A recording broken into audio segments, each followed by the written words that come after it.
Hi, my name is Mastrianni. I'm a fourth-year PhD candidate at Drexel University. I'll be presenting on our case study, Near Live Simulations to the Rescue, Lessons Learned from Using Alternative Simulation Approaches for Evaluating New Technologies. I co-authored this case study with my advisor, Dr. Aleksandra Sarcevic.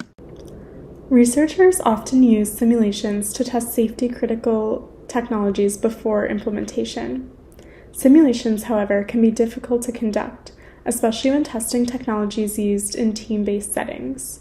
For each session, the researcher needs to find an entire team to simulate the event, determine a mutually convenient time, and reserve the appropriate setting and equipment. To overcome these barriers, the near-live simulation approach can be used to conduct simulation sessions to identify workflow and usability issues before system implementation. During near-live simulation sessions, a participant watches a video of an event while using the system as if they were taking part in the event.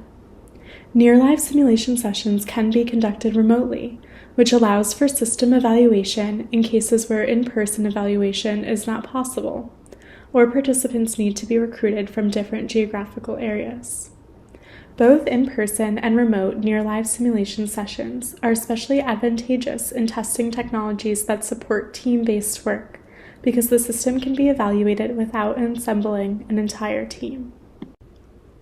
In this case study, we describe our experiences from conducting near-live simulation sessions to evaluate a new version of a digital checklist application used by team leaders during pediatric trauma resuscitation. Pediatric trauma resuscitations are time-critical medical events where a team of clinicians evaluates and treats a severely injured child. With the near-live simulation method, we were able to conduct the sessions remotely over Zoom, which allowed us to recruit 14 clinicians from 2 geographically distributed trauma centers. We conducted 14 remote near-live simulation sessions with physicians to evaluate 2 versions of the checklist. In the first version of the checklist, the user had to manually document the patient vital signs on the checklist interface. In the second version of the checklist, the vital signs were automatically captured from the monitor and displayed on the checklist interface. To successfully conduct these sessions, we developed a website to serve as our testing environment during the sessions. During each session, the participant watched the video of the resuscitation event while using the digital checklist application installed on the embedded tablet. A zoomed-in view of the vital sign monitor was located in the lower right corner of the video. We needed to synchronize the checklist application and the video to simulate how the automatic version of the checklist captured vital signs from the monitor and displayed the values on the interface. To achieve this synchronization, we added a feature to input the time in the video on the checklist application settings page. After inputting the video time, a timer started in the checklist application to display the same vital signs as those shown on the monitor in the video. Now that I've reviewed the testing environment, I'll briefly describe the session procedure. We started by giving the participant an overview of the testing environment and having them practice using the embedded checklist while watching a video of a case. Once the participant felt comfortable with the simulation setup, they watched videos of 2 cases while using a different version of the checklist in each case. We would pause the videos at different times to have the participant complete surveys assessing their situation awareness. At the end of the session, we would debrief with the participant. From our experiences conducting remote near-live simulation sessions and the feedback from our participants, we highlight 3 factors that need to be considered when using the near-live simulation approach: finding or selecting the simulation video, providing the participant with access to the system being evaluated, and integrating the system with other systems in the event. The first and third factors apply to both in-person and remote sessions, while the second factor, providing the participant with access to the system being evaluated, is limited to remote sessions. First, filming or selecting the simulation video.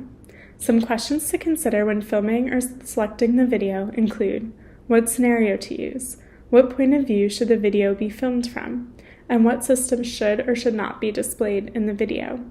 During our sessions, one of our participants suggested filming the video from the point of view of the team member who typically uses the system. In our case, they suggested filming the resuscitation from a GoPro mounted on the team leader's head. Another participant also suggested reviewing all systems shown in the video during the introductory parts of the near-live simulation session. This participant noted how they originally thought the vital sign monitor in the video was another Zoom box. Because we recruited participants from 2 different hospitals, we had to make sure the events shown in the video followed standard procedures.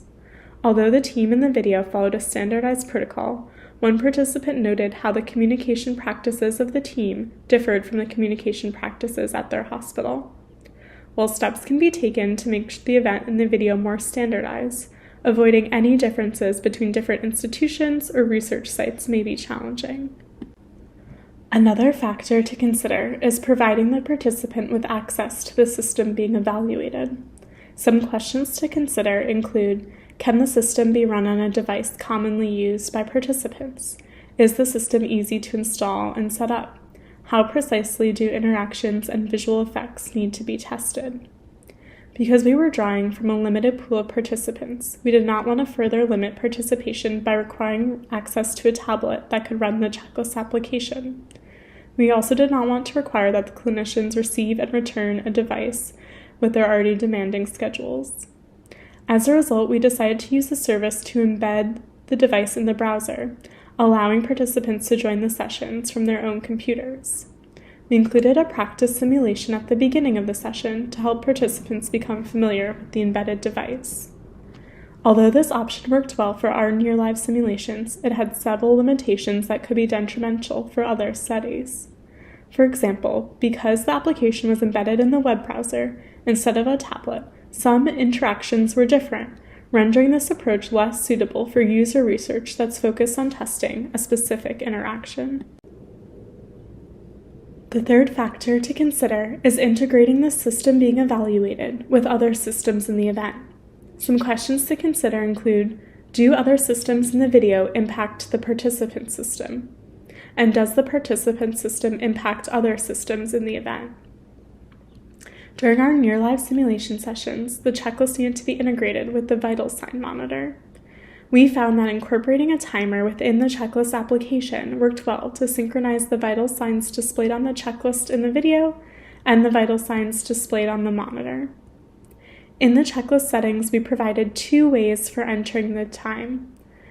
Buttons to select the predetermined time points when we would pause the simulations, and a space on the interface of the setting page to enter any time in the simulation video. The buttons allowed us to quickly select the time when resuming the simulations at the predetermined time points. The free text space to enter any time in the video was useful to resume the simulation after unexpected interruptions, such as the participant needing a break. While near-live simulation sessions allow for easier testing of technologies used during team-based activities, one limitation of this method is that participants cannot interact with the team while watching the video of the event. One could imagine how our simulation sessions could have been conducted more realistically and easily with virtual reality. The participant could join the virtual world, which could be a resuscitation room resembling the one at their hospital. In this virtual world, the participant could have a device running the application, which would easily integrate with other systems in the scenario. While using the system, the participant could move around the room and interact with other team members, directing their work and discussing next steps. To be successfully used in conducting user research, the virtual reality technology needs to advance so that the virtual reality sessions are not testing the limitations of the virtual reality application, but allowing for evaluation of the system being tested. We thank the physicians at Children's National Hospital and Penn State Health Children's Hospital for participating in this research. We also thank Dr. Bird and the research staff at Children's for their support.